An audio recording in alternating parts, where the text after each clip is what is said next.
Dois, três e... Maravilha. Boa noite, pessoal. Mais uma vez, estamos aqui para estudar o capítulo 9, dar continuidade, né, ao nosso estudo do livro do Apocalipse. E essa noite nós vamos estudar o capítulo 9. Pessoal, eu vou dizer para vocês, capítulo desafiador demais esse capítulo, porque a linguagem simbólica dele é muito presente, é muito forte nesse capítulo. E existem, assim, duas linhas de interpretação que nós vamos trazer aqui hoje para que a gente possa compreender quais são as lições que o capítulo 9 nos ensina, tá? E a minha ideia, a princípio, seria trazer uma interpretação depois a outra, mas eu pensei que, de repente, a gente poderia trazer as duas. A gente vai ver versículo por versículo.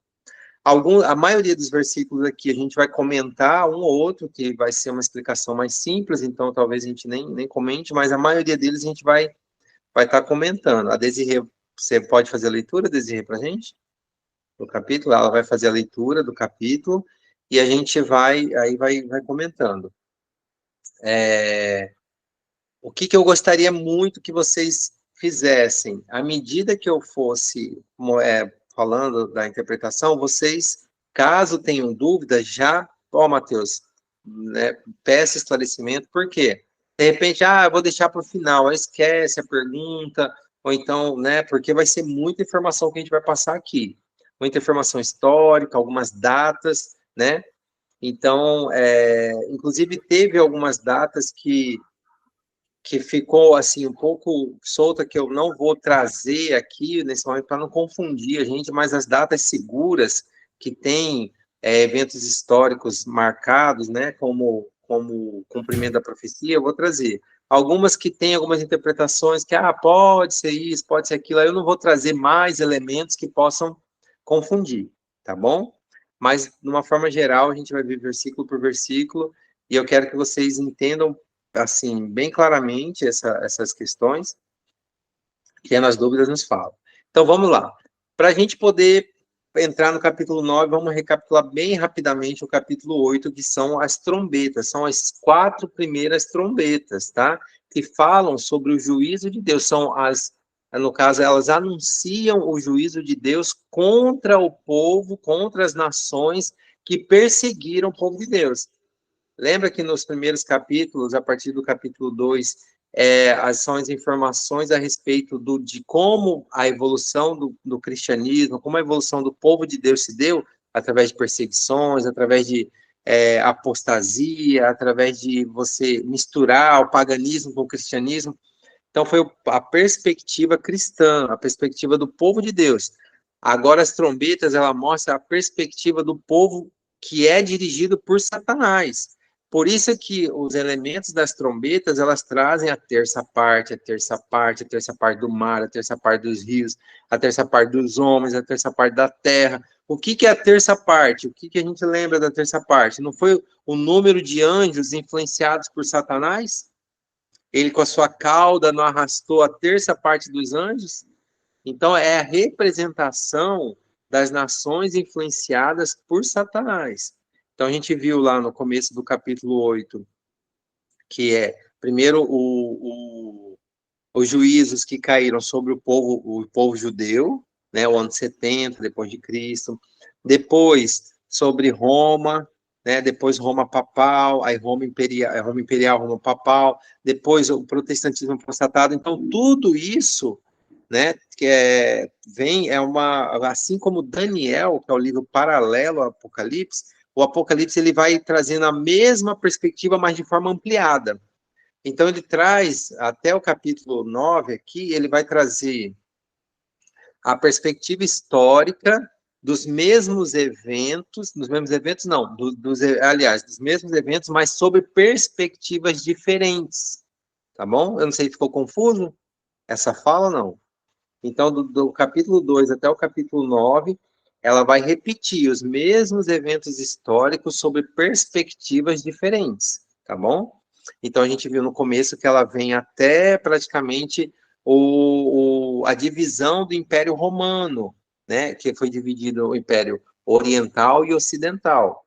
Então, o Império Romano que ficava em Roma e o Império Ocidental ficava em Roma, e o Oriental ficou em Constantinopla, que é Istambul, hoje é Istambul, é a Turquia, tá? Então, o Império Romano foi dividido em duas fases.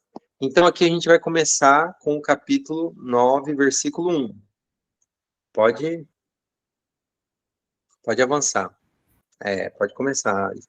Vocês estão Desirê, por conseguindo favor. ver a imagem do texto? Eu não, mas vocês sabem que eu tô com esse pequeno Não está probleminha, mas... não tá aparecendo a imagem da leitura? Não, tá aparecendo, só não consigo ler, que eu tô no Ah, celular, né, então tá não, bem não. pequeno para mim. É Mas só para se você conseguir... Tá Não, consigo aparecendo, sim. Ah, perfeito. É só para eu conseguir. tá aparecendo. Ele aparece no vídeo, né? Só um pouquinho. Uhum. Então vamos lá. E o quinto anjo tocou a sua trombeta, e viu uma estrela que do céu caiu na terra, e foi-lhe dada a chave do poço do abismo. Isso, calma aí, só um pouquinho. Aí, no caso, ó, foi um anjo que caiu do céu. Lembra essa história? Que história é essa que a gente lembra? Quem que foi o anjo que caiu do céu? Satanás. Satanás. Então, aqui ele não está falando de um anjo celestial, das hostes de Deus, não. Ele está falando de um anjo das hostes malignas. Então, o anjo da hoste maligna caiu no poço, né, do abismo, e o abismo aqui também ele pode ser interpretado como o planeta Terra. Por quê? Porque nós estamos obscurecidos pelo pecado, certo? Então, aqui, o poço do abismo, ele também pode ser interpretado como o planeta Terra, tá? Pode continuar, desenho. E abriu o poço do abismo, e subiu fumaça do poço, como a fumaça de uma grande fornalha, e com a fumaça do poço escureceu-se o sol e o ar. Pronto. Então, aqui, a gente tem, como eu falei, a gente vai apresentar as duas linhas de interpretação cada vez que a gente for fazer o comentário. Caso fique um pouco confuso alguma coisa, vocês me falam, aí a gente, quem sabe, faz a interpretação de uma forma e depois a gente apresenta outra, mas eu acho que vai ser tranquilo. A primeira linha de interpretação, que é, inclusive, a que eu me identifico mais, porque ela vai trazer mais elementos que se encaixam no período histórico. A segunda linha de interpretação, depois vocês vão ver, que tem alguns elementos que ela não consegue identificar na história. Então, eu particularmente me identifico mais com a primeira linha. Então, a primeira linha de interpretação é o quê? É o surgimento do Estado Islâmico, o surgimento do povo islâmico como religião, o povo muçulmano como religião, tá? É o surgimento do islamismo. Por que é o poço do abismo? O abismo significa o planeta Terra, né? E por que o poço do abismo? O poço do abismo significa um local sem vida, um local, né? A gente sabe que é um local escuro, sem luz, sem vida.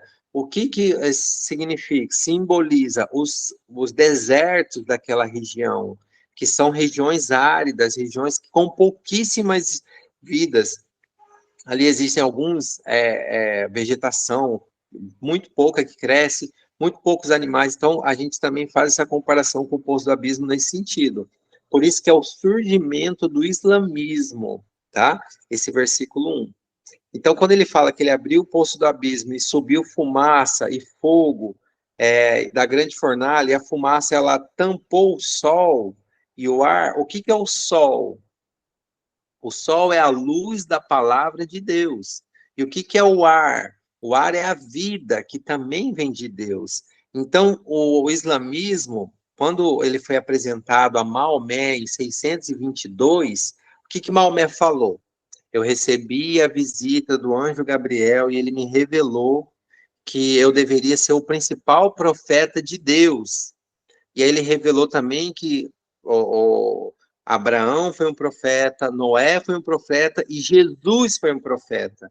Então eles colocam Jesus num nível inferior ao nível que é Deus, claro, né? Mas é assim um nível diferente de Deus, que é como profeta.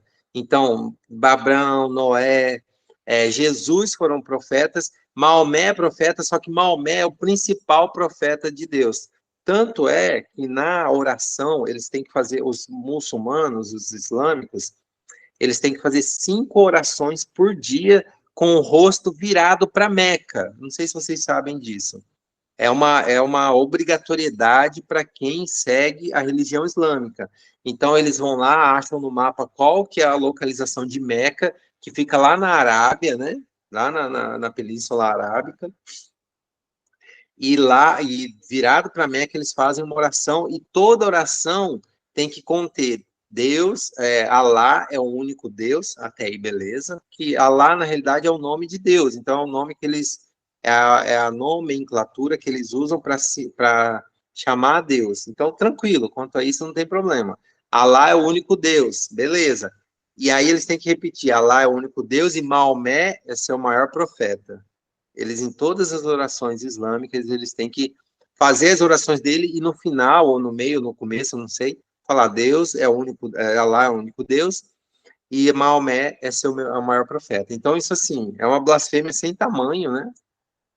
Você colocar Jesus no mesmo patamar de qualquer homem ou profeta. Então, é o obscurecimento, né, do sol e do ar, da palavra de Deus. A segunda linha de interpretação diz respeito justamente a isso que a gente acabou de falar. Então, esse poço do abismo é o quê? É o obscurecimento da palavra de Deus através dos movimentos seculares. O que é movimento secular? É o movimento criado pelo homem para o homem. Então, a primeira linha de interpretação diz respeito ao quê? Ao surgimento do islamismo. A segunda linha de interpretação diz respeito ao surgimento dos movimentos que colocam Deus em segundo plano. Quais são esses movimentos? A gente tem vários ao longo dos séculos, e aí ele vai crescendo cada vez mais. Iluminismo, humanismo, o comunismo também obscurece a palavra de Deus, que você fica proibido até de ter uma Bíblia, tá? Hedonismo, tá? Racionalismo.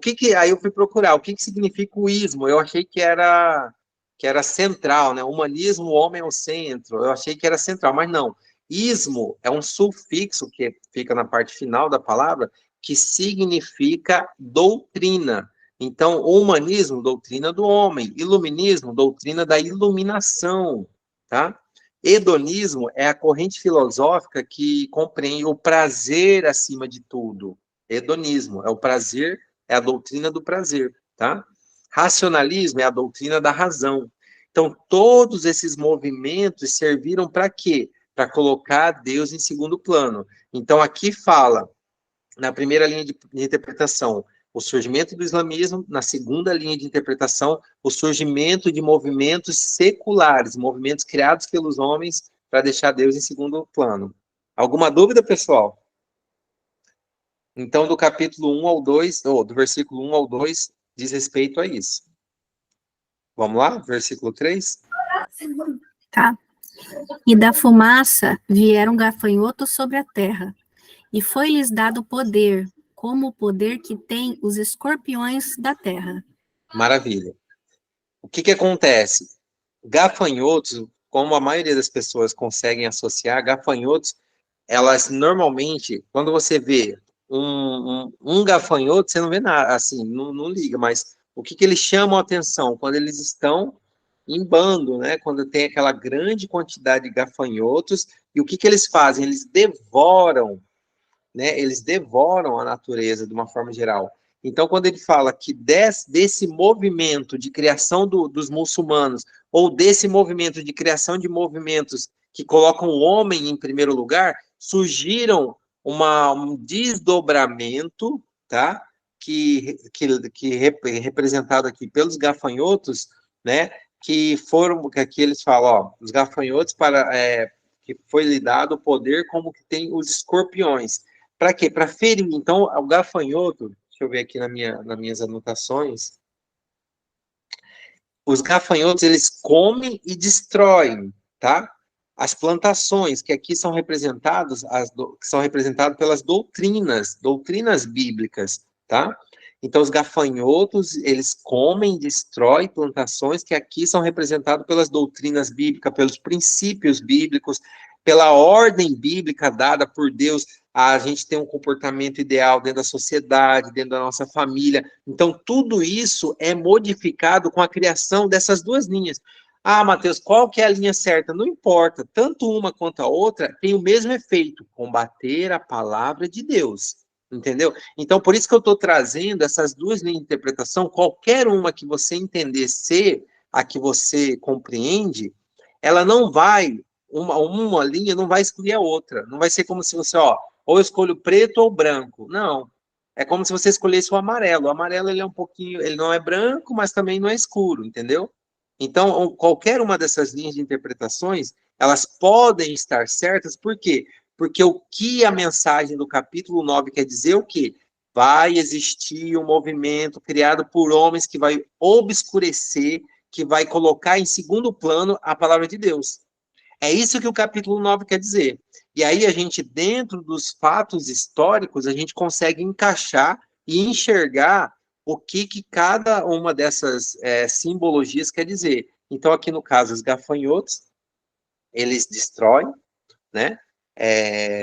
Eles são as doutrinas, os princípios de Deus, e os escorpiões, eles ferram e afetam o homem. Então, por isso que fala os gafanhotos com cauda de escorpião. Então, eles destroem a palavra de Deus e eles ferem o homem. Por quê? Porque a partir do momento em que você distorce a palavra de Deus, o homem passa a ser corrupto, o homem passa a ser assassino, ele passa a ser idólatra, ele passa, entendeu? Então, você vai destruir o homem. Então, pela primeira linha de interpretação, é o islamismo que vai, através de um grande exército, crescendo, né? Porque os gafanhotos também significam, podem simbolizar isso, um exército que cresce muito rápido e vai colocar em segundo plano a palavra de Deus. Na segunda interpretação, quer dizer que esses movimentos dirigidos pelos homens, eles vão crescer muito rapidamente e também vão combater a palavra de Deus. E ferir os homens no sentido do quê? De desvirtuar os seus princípios, de desvirtuar a direção que Deus quer dar para eles, né? Então, é isso que quer dizer. Alguma dúvida, pessoal? Pessoal, vocês são mais inteligentes que eu, não é possível, né? Vocês não têm dúvida nenhuma. Não, mas está muito Vocês são... claro, tá muito bom. Tá claro, Maravilha, bem então. compreensível. Maravilha. Então, vamos lá. Vai ficar, essa é a parte fácil da história. Daqui a pouco enrola. Vamos lá. Tá certo. Verso 4. E foi-lhes dito que não fizessem dano à erva da terra, nem a verdura alguma, nem a árvore alguma, mas somente aos homens que não têm nas suas testas o selo de Deus. Maravilha. Aqui, pela primeira linha de interpretação, a gente vai entender, deixa eu ver aqui. Tá. Em 632, quando, assim, Maomé começou em 620, deixa eu ver aqui, 622, é quando ele começou. Posso estar equivocado na data, deixa eu ver se eu consigo achar aqui. 620, pronto. 620, Maomé recebe as instruções do anjo Gabriel, segundo ele.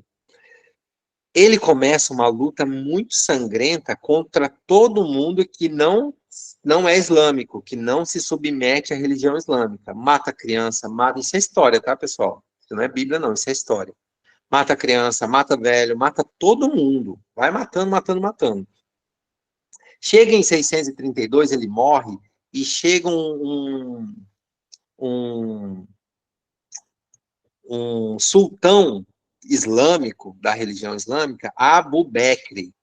Ele fala para o exército islâmico, olha, pessoal, beleza, Maomé veio e matou todo mundo, beleza, agora a gente vai fazer diferente. A gente não vai matar ninguém que esteja nos mosteiros, a gente não vai matar ninguém que seja naqueles vilarejos cristãos.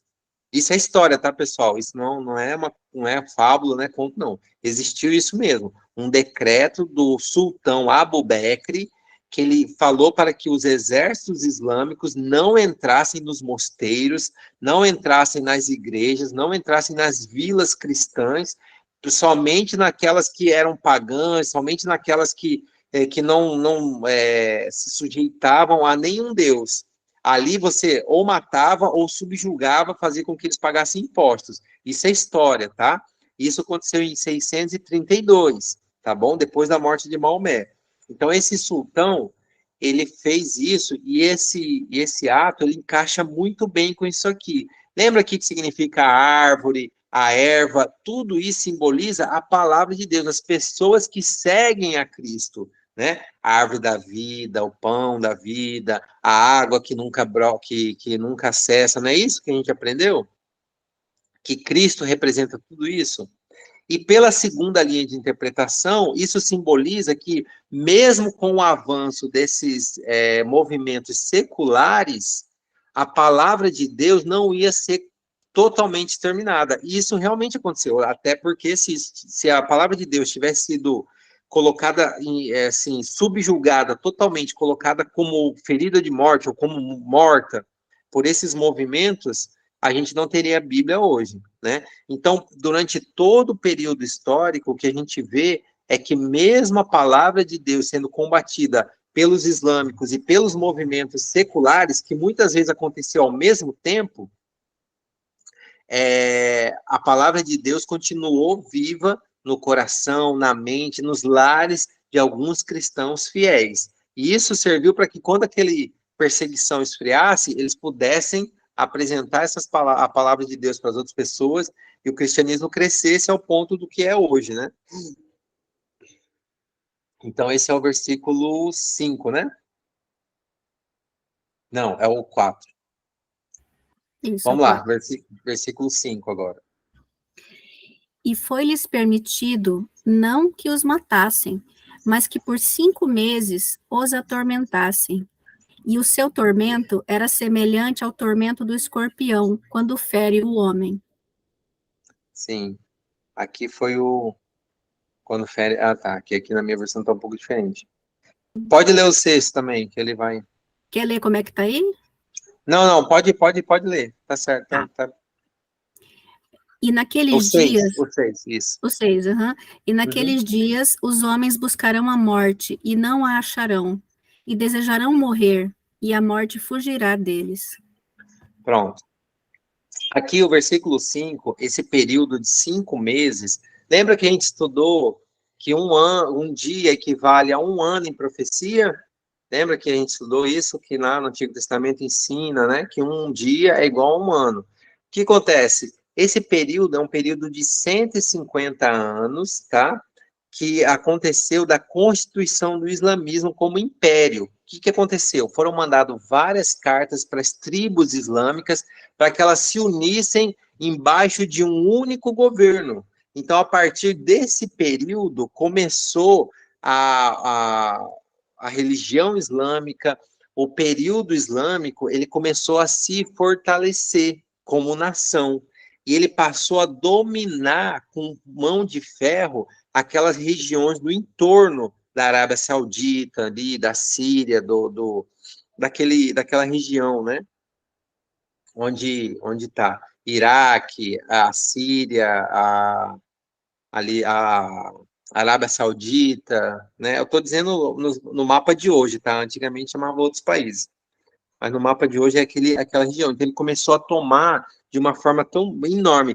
Tanto é que vocês veem como que o negócio foi sério na história.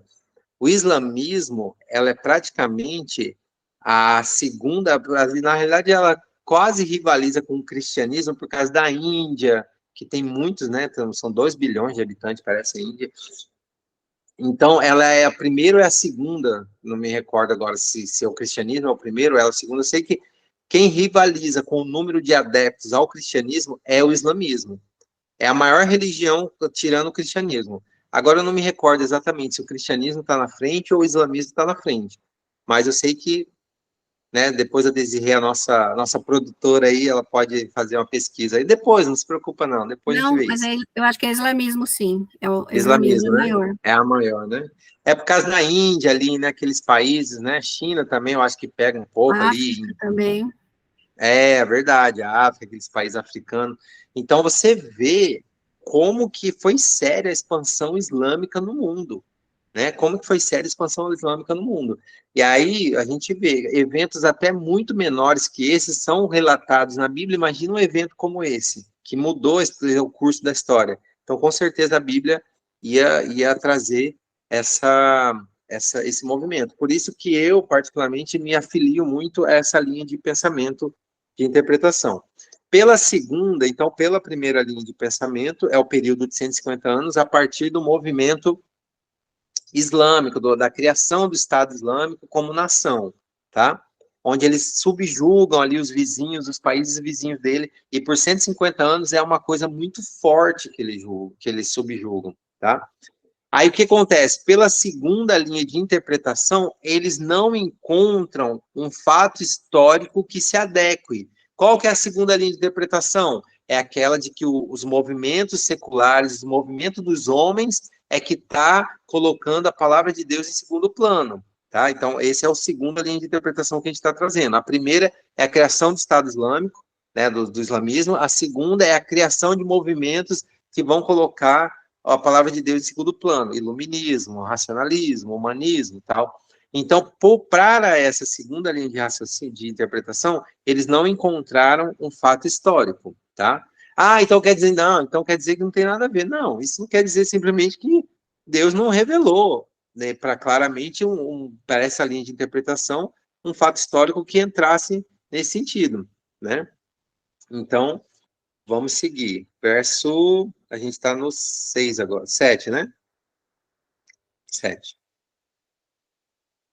Ah, tá. A morte não surgirá, buscarão a morte. Esse período é um período muito sangrento. As pessoas, elas não tinham compaixão pelos inimigos. Hoje em dia a gente tem tratados, né, que mostram que você tem que ter respeito pelos inimigos de guerra e tal. Antigamente não tinha isso. E os islâmicos, eles eram conhecidos pela selvageria deles. Então, isso fazia, por exemplo, um rei ficava sabendo, olha, o exército islâmico está chegando, está a 2 quilômetros daqui. Era terrível para aquela população, para aquele rei, para aquele governador. Eles realmente ficavam angustiados e sabiam que o fim deles era próximo e terrível. Por isso que essa linha de interpretação trata esse versículo como período de ataque às cidades, né, pelos islâmicos. Verso 7. Esse aí eu vou parando, tá, Desirê? De acordo, eu vou falando para você. Pode ir lendo, aí eu vou pedindo para você, para a gente comentar. Não, comenta, vai, lê todo 7. Aí eu comento mesmo. Pode falar. Tá. E o parecer dos gafanhotos era semelhante ao de cavalos aparelhados para a guerra.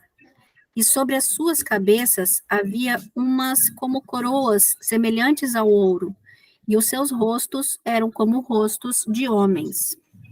Pode continuar. E tinham cabelos como de mulheres, e os seus dentes eram como de leões.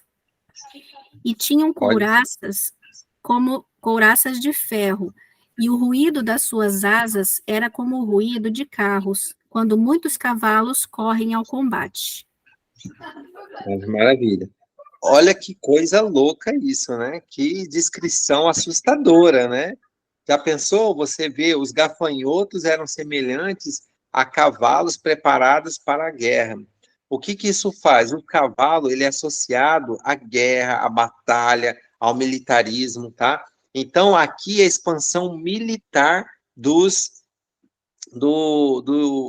movimento islâmico. Para a segunda linha de raciocínio, ela continua se entendendo que é o crescimento evolutivo, né, o crescimento histórico desses movimentos seculares, racionalismo, iluminismo. Então, cada vez eles têm mais agressividade, eles tomam conta da sociedade. A descrição aqui, ela traz muitos elementos fantásticos. Olha, na cabeça haviam coroas, ou seja, eles iam para o combate vitoriosos. Por quê? A coroa só recebe quem vence, né? Então, eles iam para vencer, né? Parecendo de ouro. E o seu rosto era como o rosto de homem. Aí tinham também cabelos, como os cabelos das mulheres. Vocês lembram o que acontece com as mulheres no estado, nos países islâmicos? Elas não têm que cobrir com aquele turbante para representar o cabelo delas?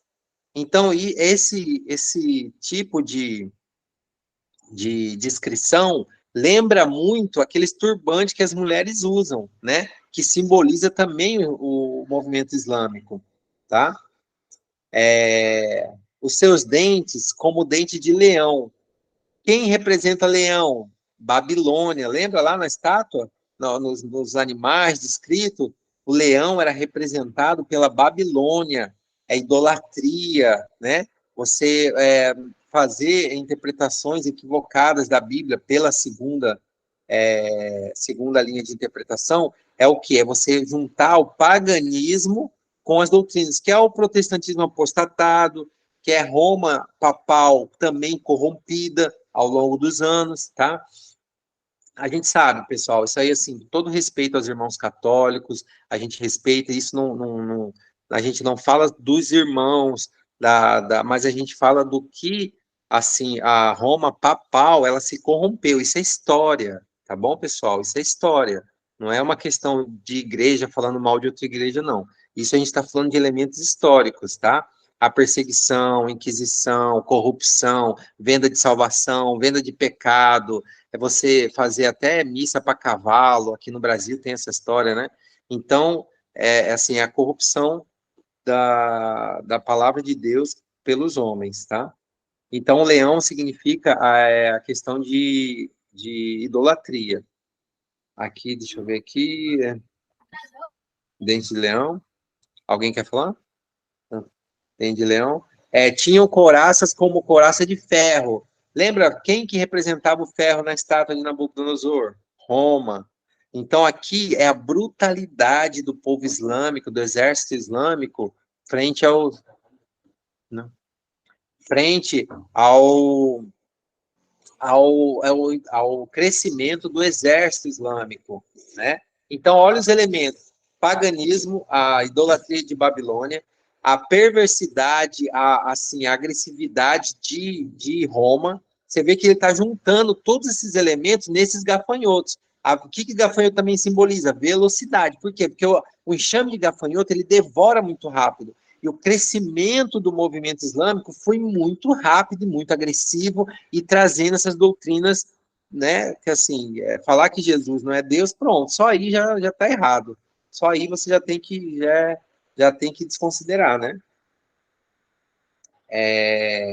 O barulho de suas asas, que suas asas faziam, era como barulho de carros de muitos cavalos. Então você vê a quantidade. Existem uma história que fala que um ataque uma região ali que eles tentaram dominar da Europa juntou 180 milhões de muçulmanos para tentar tomar.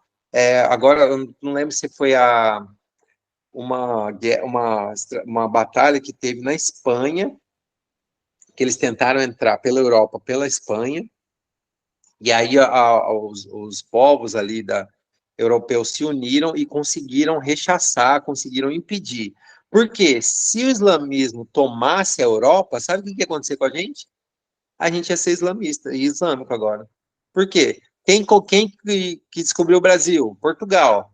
Então, Portugal ali é vizinho da Espanha. Então, vamos falar, toma Espanha, toma Portugal, toma Itália, Inglaterra e tal. Pronto, todo mundo é islâmico. Quando o Pedro Alves Cabral viesse para cá, junto com os jesuítas, né, que doutrinaram o povo e fizeram ao Brasil ser praticamente todo o Brasil ser católico, a gente ia ser todo islâmicos, entendeu? Então, olha aí, ó, a gente ia pensar que Jesus não era Deus, a gente ia ficar orando para Meca lá e tudo isso. Então, pela vontade de Deus, pelo poder de Deus, isso não aconteceu, tá? Deixa eu ver se tem mais alguma coisa para comentar aqui. Tinham couraças como couraça de ferro, tá? Barulho de suas asas, tal. Muitos cavalos. Tinham ainda a cauda, como escorpiões e ferrões, e a cauda tinha o poder para causar dano aos homens por 5 meses. De novo, volta aquele período de 5 meses que a gente falou lá, que é o período de expansão muito rápida do Império Islâmico, tá? E a cauda, ela também representa. Lembra que Satanás, ele com a cauda, ele arrastou a uma terça parte dos anjos? Aqui também representa isso. Com essa cauda é o poder de influência, o poder de persuasão que ele teve em cima daquela região ali da Arábia Saudita, ali aquela região oriental, tá? E deixa eu ver se tem mais alguma coisa aqui. Tá, pode continuar, desenho. Alguma dúvida, pessoal? Aqui já começa a engrossar o caldo. Aqui começa... Vamos lá. E tinham sobre si rei, o anjo do abismo. Em hebreu era o seu nome Abaddon, e em grego Apolion. Aqui ele descreve o nome de um demônio que comandava o reino espiritual enquanto todos esses acontecimentos históricos iam desenvolvendo. Aqui, então, pela segunda linha de interpretação, assim, essa é a minha grande...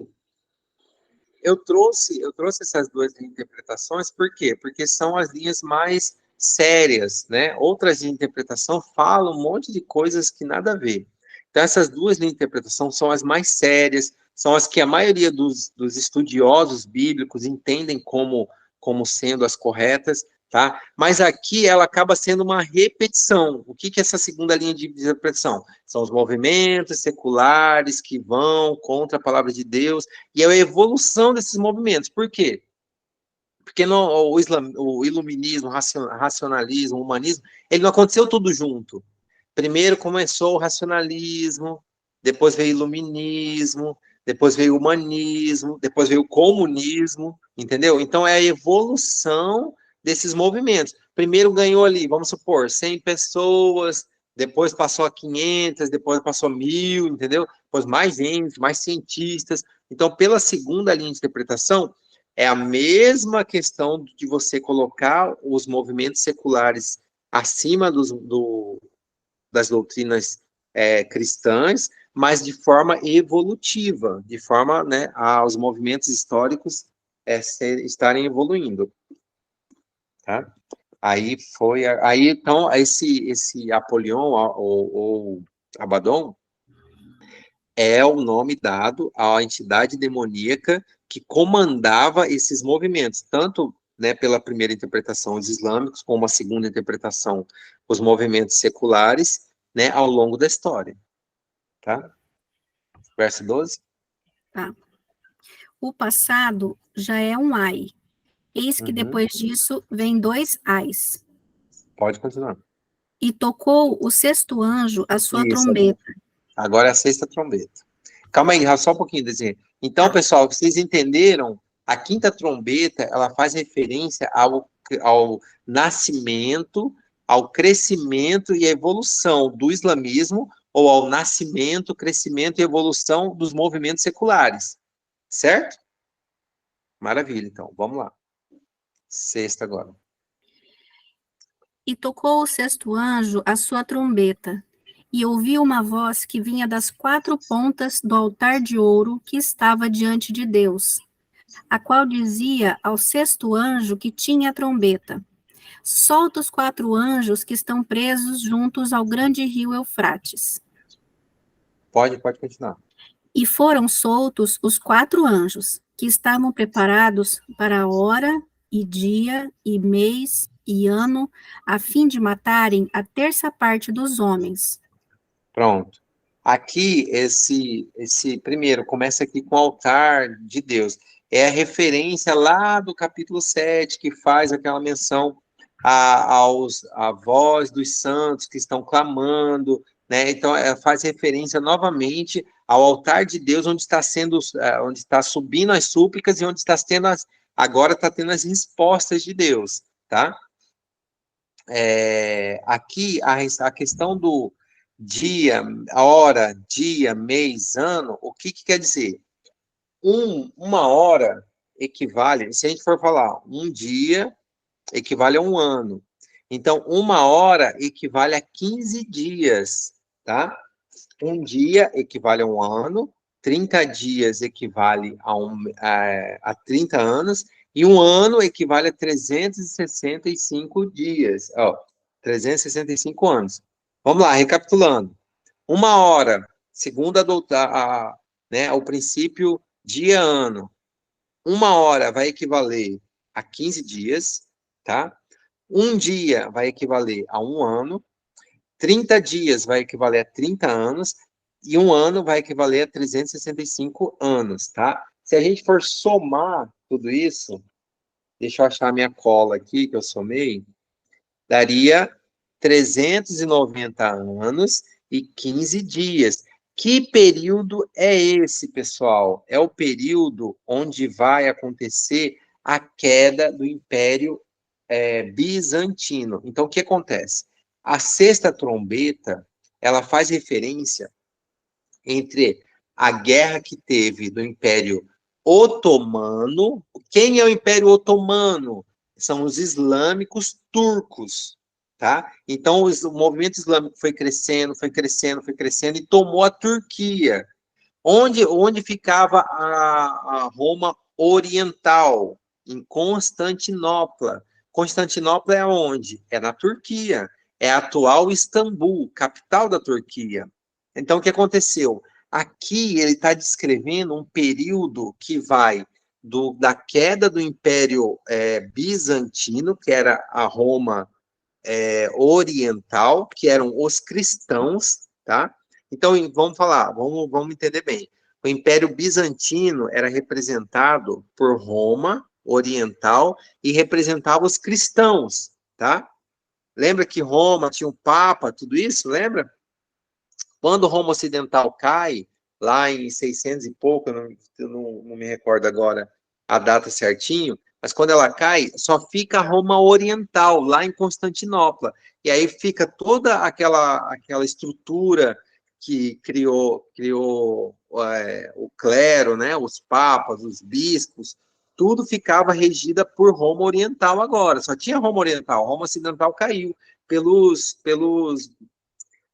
bárbaros, né? Por vários povos que foram tomando Roma.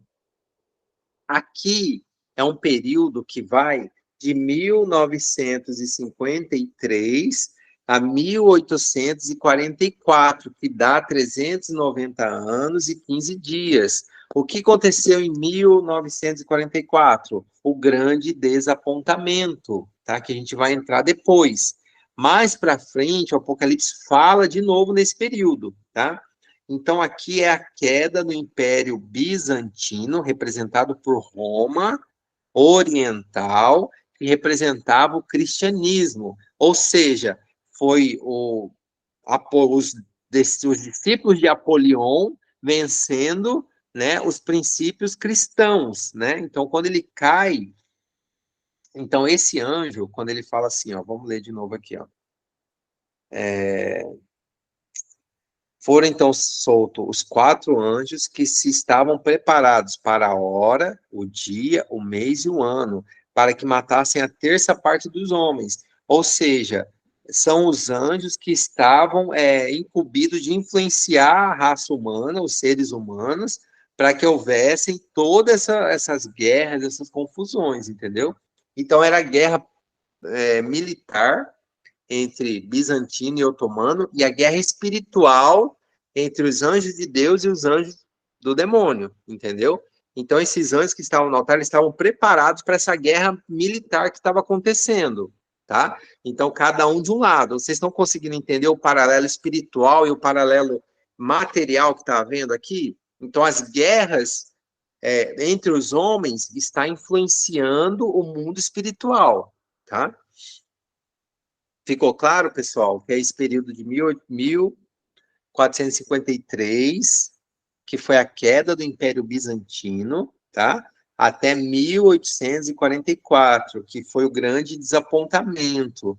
Então, esse período na história, ele equivale a 391 anos e 15 dias, tá? Então, é 27 de julho de 1453 a 11 de agosto, tá? Que aí começa o período do grande desapontamento, tá? Vamos lá, vamos seguir? Alguma dúvida, pessoal? Não, tranquilo. Vamos lá. 14. Então, 16, né? É 16? Sim, É. eu eu vi 14 aqui no meu 16, tá certo. Isso. E o número dos exércitos dos cavaleiros era de 200 milhões, e eu vi o número deles. Isso, aí então é justamente essa guerra que eu falei para vocês. Na realidade eu me equivoquei, não era da Espanha, não. Era essa guerra de quando foi tomado o Império Bizantino. Quando o Império Bizantino caiu, diz os relatos históricos que o número de turcos islâmicos que tomaram Constantinopla eram de cerca de 200 milhões de soldados, mais de 180 milhões de soldados. Quer dizer, então é justamente esse período histórico que faz referência a essa primeira linha de interpretação. Ah, eu esqueci de falar, né? Deixa eu ver aqui a questão também, calma aí, rapidinho, só voltar aqui, pessoal, desculpe, eu esqueci de falar aqui, ó. Dizendo ao sexto anjo, o mesmo que tem a trombeta, tal, solta os 4 anjos que se encontram atados junto ao grande Eufrates.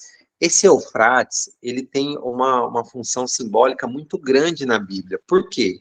Eufrates era o rio que alimentava a Babilônia, tá?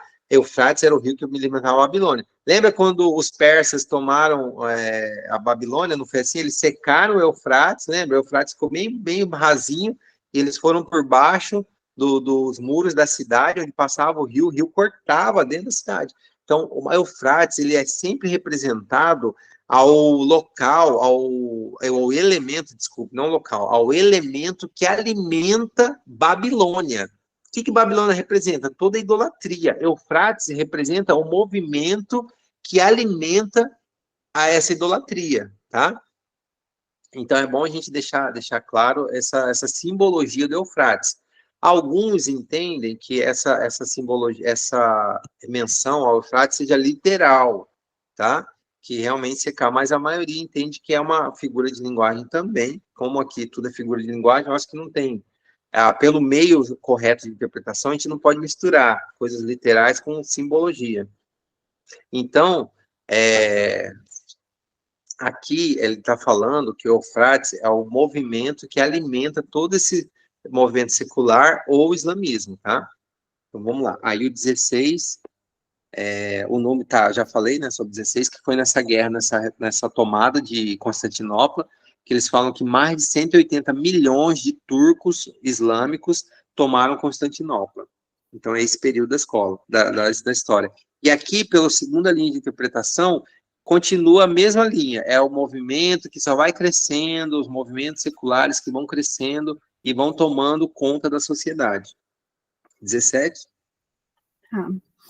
E assim viu os cavalos nesta visão, e os que sobre eles cavalgavam tinham couraças de fogo, e de jacinto e de enxofre, e as cabeças dos cavalos eram como cabeças de leões, e de suas bocas saíam fogo e fumaça e enxofre.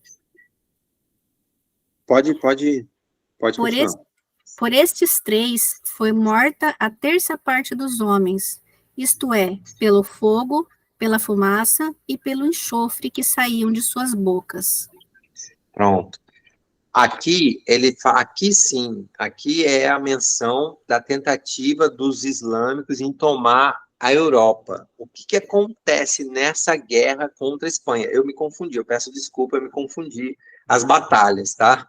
Essas de 200 milhões são a da tomada de Constantinopla, e essa aqui é a representação da utilização de armas de fogo na guerra.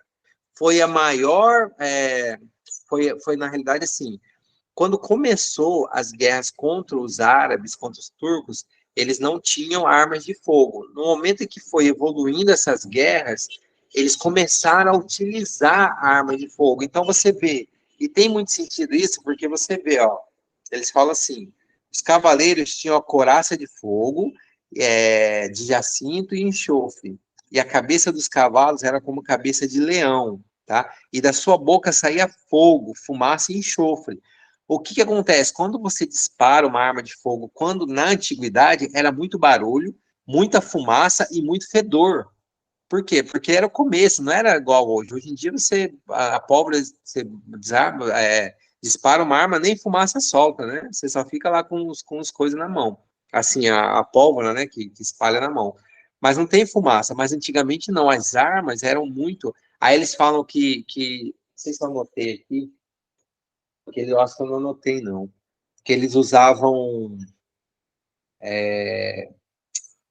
tem um nome lá, eu esqueci agora, tem o nome de umas armas, assim, que era como se fosse umas bolas de canhão, que eles usavam as catapultas e essas bolas explodiam quando batia no chão. Tem um nome, Balart, eu não me recordo agora o nome, mas tem um nome desse tipo de armamento que começou a ser utilizado, né, nessas guerras. Então, aqui ela descreve a utilização de armas pelos islâmicos nessas guerras, na tentativa de invadir a Europa e também a utilização dos próprios europeus, né, com armas de fogo, tá? Então, tudo isso aqui, essa fumaça, enxofre e tal. E na segunda linha de interpretação é a mesma coisa, é a evolução dos movimentos seculares que vão tomando conta e tal. Aí, pois a força dos cavalos estava na boca de sua cauda, porquanto a sua cauda parecia uma serpente, e tinham cabeça como, tinha cabeça, e com ela causavam dano. O que uma serpente lembra? Não lembra uma espingarda? Se você for o cano de uma espingarda, não lembra uma serpente reta? Então, isso aqui eles entendem que é a representação de armas de fogo, né, a guerra mais intensiva dos islâmicos, né, na tentativa de tomar a Europa. Verso 20. Oi, desculpa, estava despedindo aqui. Sim, sem problema, fique tranquila. E os outros homens que não foram mortos por essas pragas não se arrependeram das obras de suas mãos, para não adorarem os demônios e os ídolos de ouro, e de prata, e de bronze, e de pedra, e de madeira, que nem podem ver, nem ouvir, nem andar. Pode continuar. E não se arrependeram dos seus homicídios, nem das suas feitiçarias, nem da sua fornicação, nem dos seus furtos. Pronto. Então, aqui diz respeito justamente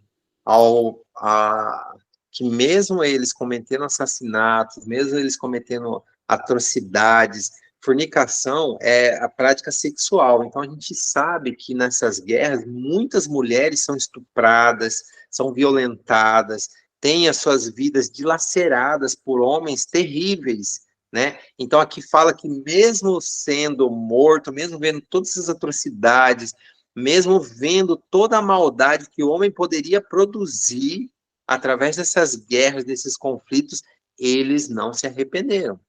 E pela segunda linha de interpretação, ela diz respeito ao quê? Que mesmo vendo que isso causava uma baixeza na moralidade, então, por exemplo, no hedonismo, o prazer acima de tudo, quer dizer, não importa o que a pessoa pensa, não importa, no racionalismo, o que importa é a razão, não importa se a pessoa precisa de alguma coisa ou não, entendeu? No comunismo, você tem que dividir tudo, você tem que deixar tudo, não importa as outras pessoas, né?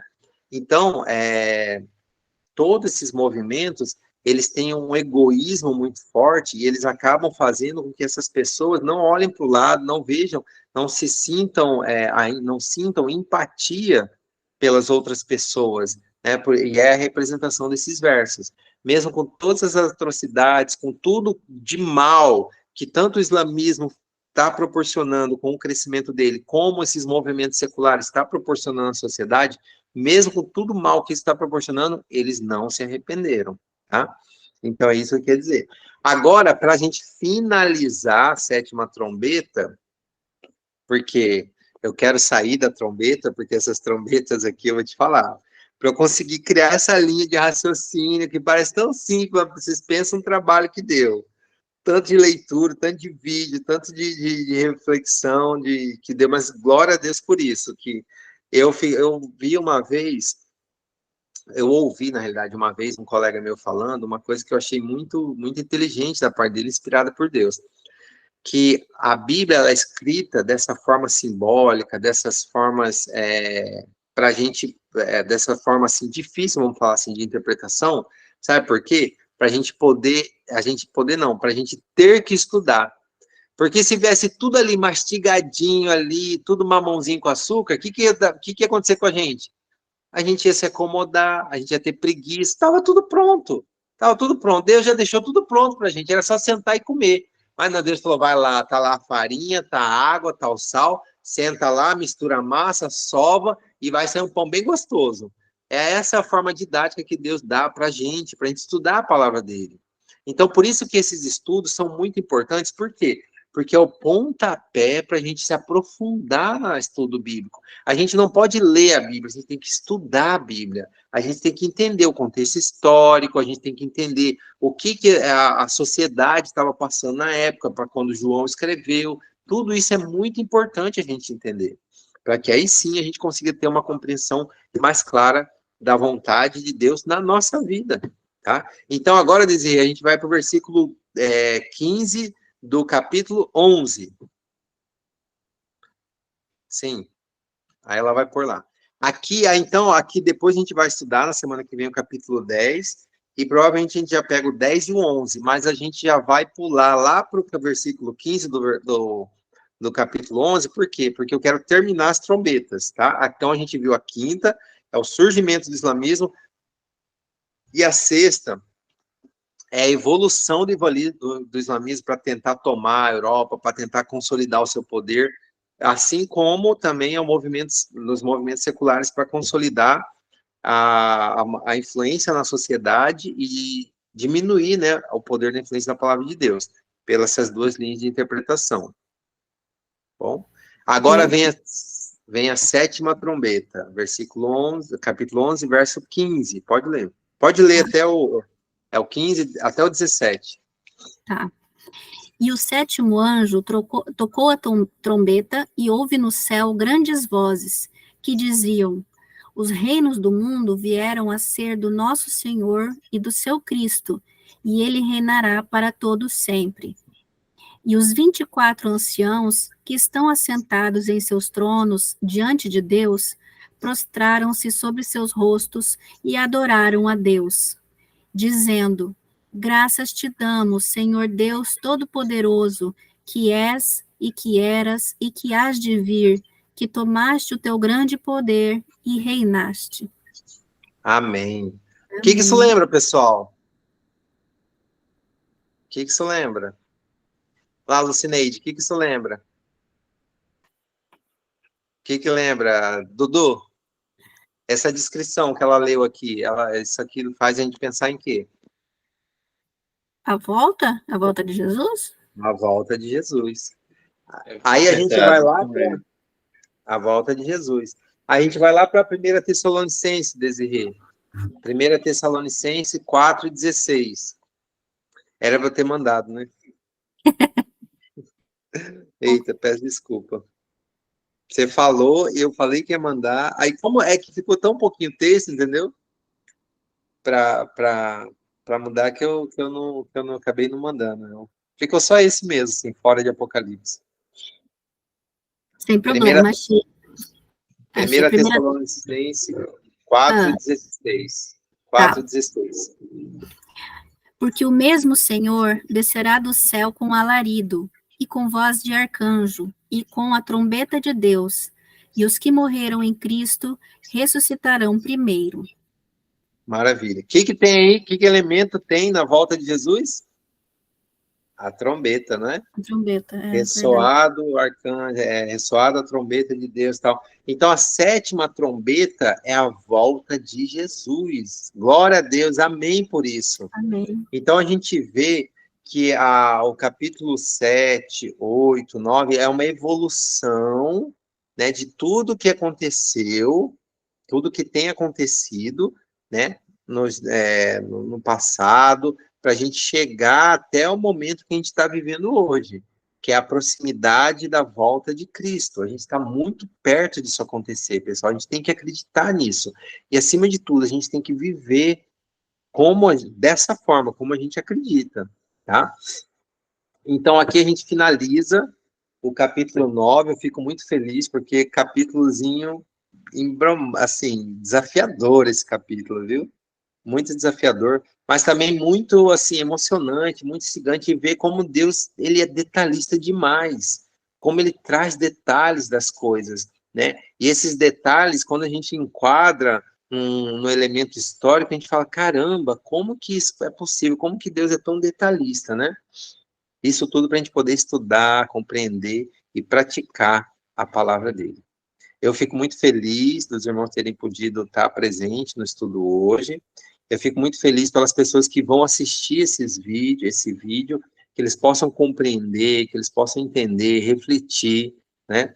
Ele vai estar lá no canal da Desirê. Então, quem quiser postar algum comentário, quem quiser agregar alguma informação, enriquecer o debate, né? Fiquem à vontade. E agora, para vocês três, né? É o momento de tirar as dúvidas. Alguma dúvida? Lucineide? Eu tenho muita dúvida, não, porque eu já li o livro do Apocalipse, mas eu não estudei. Mas mais ou menos eu tenho já a Uma ideia já. noção, né? Mas tem Sim, muita coisa maravilha. que a gente acha que sabe, né? Que aprendeu, mas não é. A gente tem que É cada vez verdade. mais Eu estou estudar. vivendo isso, Já estudei, acho que umas 3 vezes, eu fiz 3 estudos do Apocalipse. Agora que eu estou passando estudo, cara, eu não sabia nada do Apocalipse. É É incrível. como a Bíblia. A gente fazer o ano bíblico, a gente lê a Bíblia, aí quando a gente vai ler de novo, a gente diz, poxa, eu passei por isso aqui, mas eu não entendi, agora que eu estou entendendo. É verdade, é isso mesmo. É o Mas poder da palavra de Deus, né? E é engraçado, assim, quando a gente faz ano bíblico, aí depois a gente vai fazer o outro, aí a gente lê uma parte, é como se a gente nunca tivesse lido aquilo. Fala, cara, isso aqui estava aqui, eu não lembro de ter lido isso. É incrível. é verdade. O Espírito Deus é Santo maravilhoso. vai dando entendimento, né? Conforme como A gente vai ele amadurecendo, né? é. A É gente vai. interessante. Eu ia comentar, só que achei interessante, porque essa questão do islamismo, ela é tão importante, e eu me perguntava mesmo, por que que não aparecia isso? Porque, né, não só naquela época, mas ainda hoje, né? Sim, E de fato, é por uma falta de estudo mesmo, porque faz muito sentido. Eu estava assistindo um vídeo, depois eu vou mandar para você, Matheus, você deve conhecer, mas ele já é antiguinho, é bom de assistir de novo, do Walter White, né, Walter White, ele falando sobre o surgimento, como, na verdade, tudo isso tem uma linha comum, né, que é sim. a queda de Satanás e como ele foi criando várias Linhas linhas, de ação, né? e como o islamismo, na criação, ela serviu como um instrumento de morte mesmo, né, É verdade. a Igreja Católica, a questão da perseguição e morte, mas ainda de uma forma diferente, e eles de outra forma, a maçonaria de uma outra, terceira forma. Então, É assim, verdade. e você começa a pensar assim, meu Deus, é muita inteligência para o mal, né? Mas se você pensar que isso aqui é nada perto da inteligência de Deus, aí É você vê, nossa, verdade. Deus é muito maravilhoso, e a gente é nada mesmo. A gente tem que se E, grudar com Deus, porque olha, sim. enganos são tantos. E eu acho interessante, porque foi interessante esse seu comentário, porque você vê que todas as artimanhas que ele vai preparando, mas o que acontece? Sempre tem a morte de um terço disso, e vai morrendo, vai morrendo. Então, eles vão sempre minando. Por mais que a estratégia de Satanás pareça estar avançando, mas ela vai estar sempre sendo minada. Ela vai estar sempre sendo minada por Deus. Né? Ele fez isso, ele fez aquilo, mas a terça parte foi lá e morreu. Uma terça parte foi lá e morreu. Então, vai estar sempre minando, vai estar sempre minando a astúcia, assim, o império de Satanás. Mas foi muito interessante, você falou. As linhas de atuação que eles usam são diversas, né? Mas Deus está sempre ali por trás, ó, vai, você quer ir, vai, mas toma o seu, toma o seu. É interessante mesmo. Eu estava com a ideia aqui na minha cabeça. Pode falar. Eu vou falar fora do que a gente está estudando. Sim, sem problema. Mas é bom, quando terminar esse estudo do Apocalipse, ter um tema para toda semana a gente estudar. Sim, claro. Com certeza. Essa é a ideia. Essa é a ideia. A gente continuar estudando a palavra de Deus toda semana. Com certeza, irmã. Com certeza. A gente vai... E aí depois a gente, assim como a gente faz, né, Desirê, no nosso outro grupo, a gente vai sugerindo temas. E quem sabe a gente migre para lá, não sei. De repente, né, vamos ver como é que vai ser. Deus vai guiar. Verdade, verdade. Mas eu Oi. fico muito feliz, irmã. Fico muito feliz de saber que a senhora já está pensando no próximo. Oh, coisa boa. Bom. Coisa boa Agora, demais. tem quinta-feira que tá minhas noras, meus filhos, meu neto. Aí eu Uhum. acabo Se esquecendo, aí entretendo, né, tua família? passou da hora, eu não vi. Sim, Mas o Espírito Santo vai tocando em mim e eu vou me preparar. isso. E vai tocando neles para eles irem outro dia aí te visitar. É verdade. Ah, hoje não, mãe. Vou na sexta, vou na quarta. Vai dar certo.